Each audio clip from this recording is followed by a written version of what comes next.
This is Julia with iCadenza, and I'm here with baritone José Adán Pérez, who recently performed a role in Il Postino at LA Opera and has done so many other wonderful projects. It's such a pleasure to be here with you.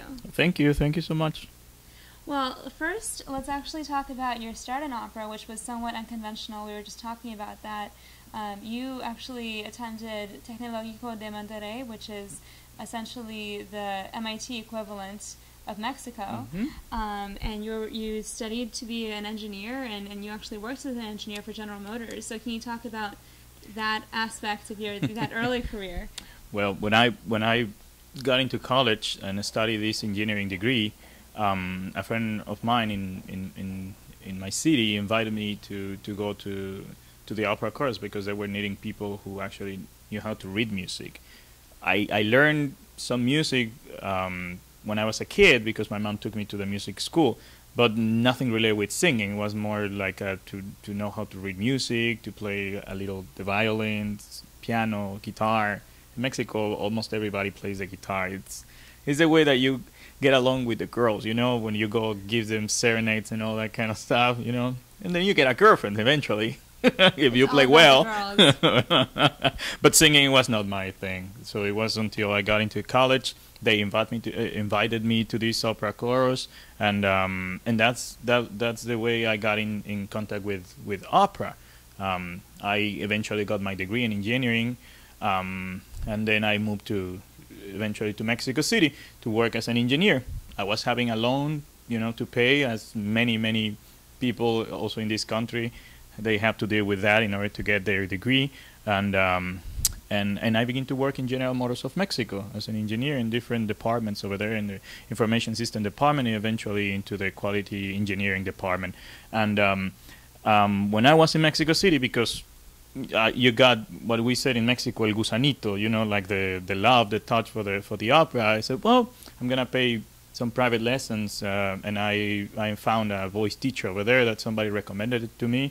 And that's the way I just begin to spend some extra my time, you know, after going to the office and working as an engineer, and then some of the friends that they were actually studying music in some conservatories in Mexico City. They said to me, you know, there's an opera program over there that instead of you to be paying your lessons, they will pay the lessons for you. And say, okay, that sounds great. So. I got the audition date. I applied for it. They gave me an audition. They said, "Well, let's try." And to the surprise of myself, they actually accepted me, and I spent over there 2 years getting to know what an opera singer needs to learn, the repertoire, to learn the tesitura of my voice, because I was just screaming. I used to say there in Mexico, pegar gritos, you know. but then they teach me how to sing actually. And 2005, that was from 2003 to 2005. In 2005, the Academy of Vocal Arts of Philadelphia, they went to Mexico City to hear talented singers over there that would like to pursue an operatic career. So I also say, well, let's go on audition. They say that I have a voice, so let's see if maybe it can be a voice to do an international career. They accepted me, and then I moved to Philadelphia in August 2005. That was when I came to the U.S. to study actually opera. 2 years passed there in Philadelphia. I learned a lot of things. That's an amazing, very good school to go and study. And then I had a chance to audition for Maestro Placido Domingo, who in 2007 accepted me to get into the Young Artist program here in Los Angeles Opera. And well, we can go ahead and ahead about the projects that I have done, but most of it, that's the process that I have followed in order to do my operatic career. And I quit my engineering in 2005, of course, when I moved to Philadelphia. Wow, what a story. That's really incredible. Thank you. You really jumped right to the top.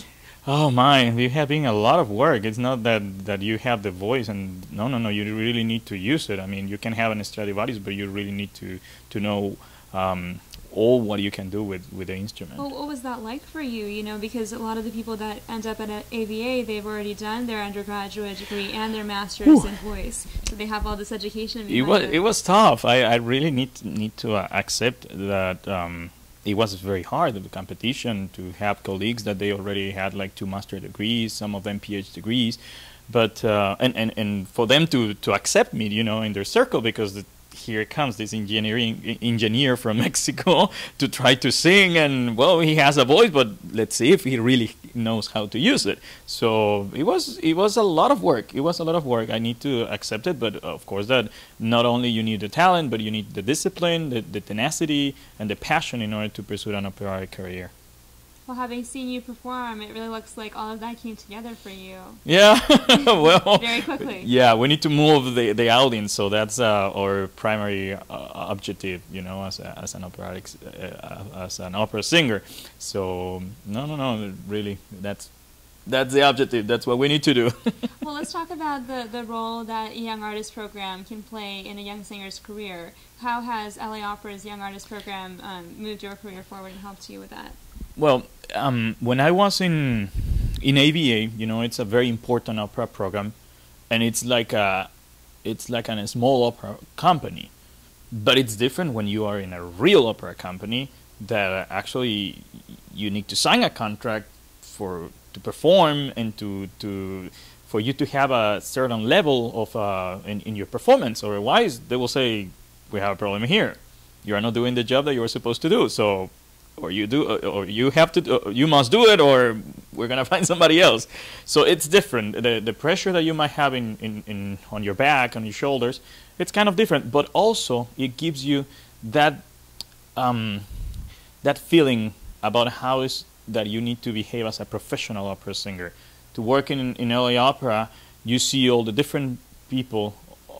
All those different people that they are working there all together in order to create these beautiful performances, and then you understand that yes, you are the singer, you're gonna be there on the stage, but it's not only because you are so beautiful and your voice is so pretty and you know and you do your job. No, it's just that you are a part of a whole thing over there. And the Young Artist Program in LA Opera gives you that feeling. You know, it gives you to understand. The opportunity to understand how you are inserted in all this process, and to obviously to put yourself in the position that you are not better than anybody else, that it's there creating this performance, this beautiful production, but you are just another part of it. So it's a team effort. Yes, exactly. It's but without thinking about it. Yeah, I'm the divo, I'm this, I'm that. No, because if the lighting guy is not there working, nobody will see you.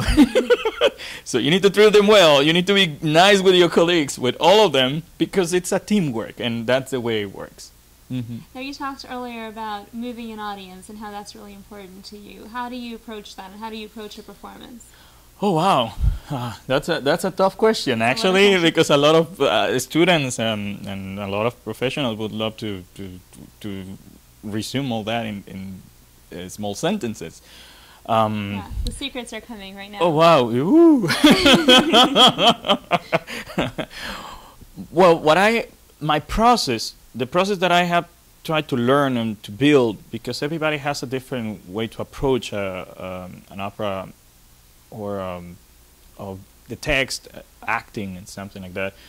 Really, it's to try to find a material in yourself that would help to recreate, to portray these different characters. It doesn't matter if it's only a song or you know an opera, a song. They have the same value.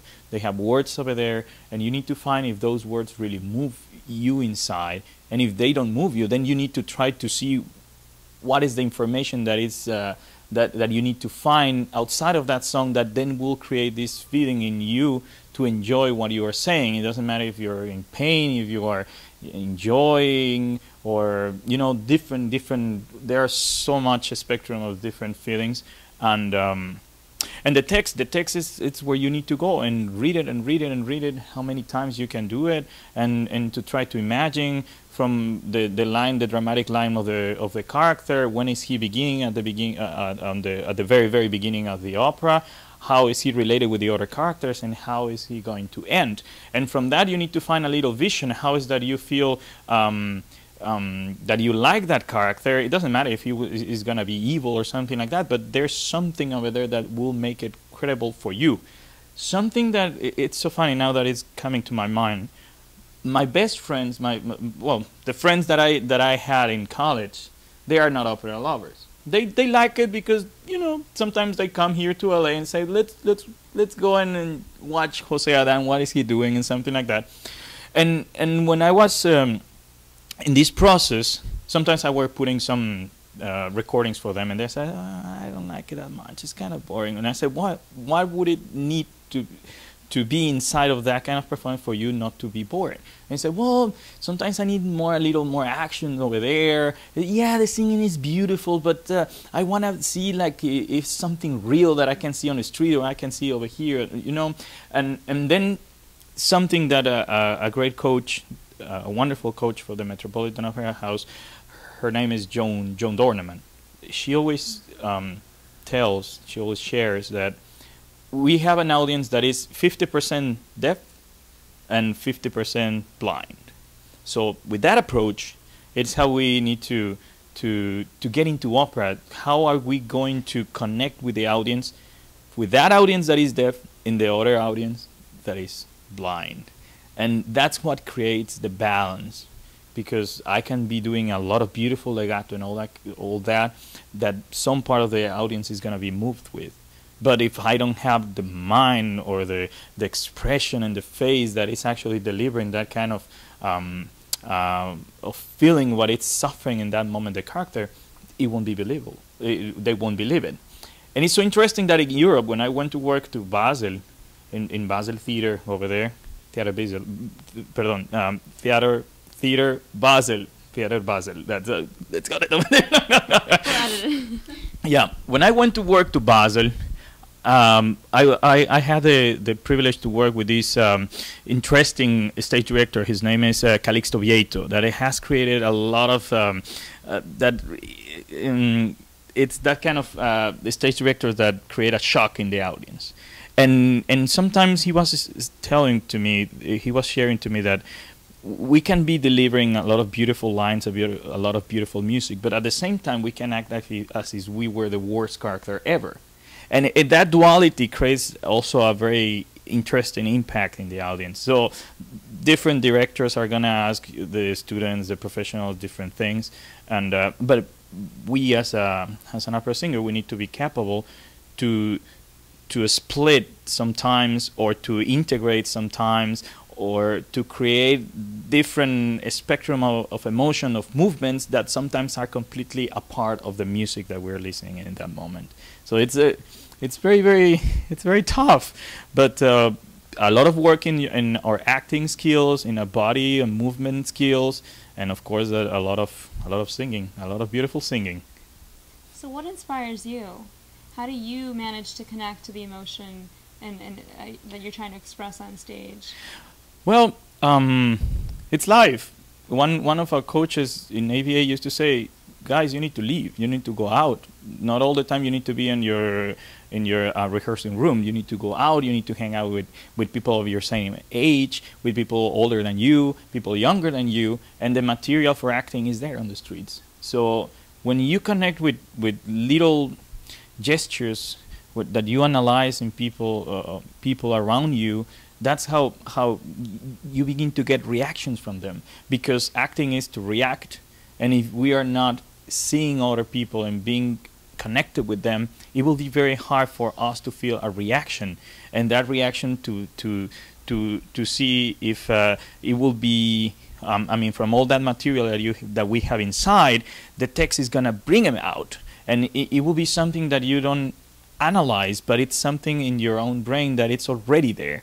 If we are in a rush in traffic, you begin to behave in certain way in your body that it will come if you are also in a rush in the stage. If there's something that is bothering you, the body begins to behave in certain way. So if we are aware of all those reactions are going to come by themselves when we are connected to a text. That's more or less what Stanislavski used to say, and other great actors and technicians of the stage. It's important to live too. Yeah, definitely, because all that kind of material, it's in here. It's in our heart, in our psyche.